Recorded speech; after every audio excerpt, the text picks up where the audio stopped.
با آموزش جیب 2 فیلتر در خدمت شما هستیم. ابتدا بچه‌ها این پارچه رو تا میکنید، بعد این قسمت رو اول اتو میکنید، بعد به سمت پشت برمیگردونید، لایه میزنید، این خط اتو رو حتما داشته باشید.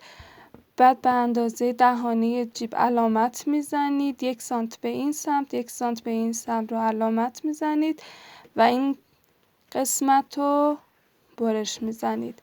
این برای خود لباس.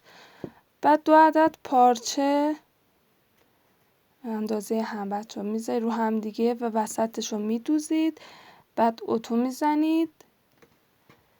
کار بعدی که انجام میدیم اینه که این قسمت رو روی این قسمت قرار میدید و این تیکه ها رو اول این تیکه ها رو میدوزیم. به چه صورت؟ این که این خط، این مثلثی رو طوری برمیگردونید برای دوخت که این تیزی مثلثی با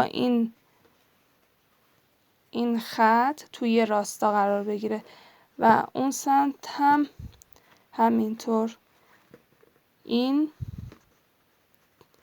رأس مثلث با خط راستای دوختمون توی سم قرار بگیره. این خطا رو میدوزیم. اول این کار رو میکنیم. براتون انجام بدم. 2 رأس دوخته شد. الان این قسمت بالا رو برمیگردونم به این سمت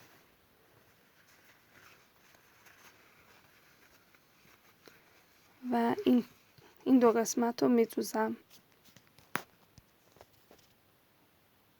اینم پایان کارمون. فقط یه اتو میخواد که تر و تمیز بشه. امیدوارم از این آموزش لذت برده باشید.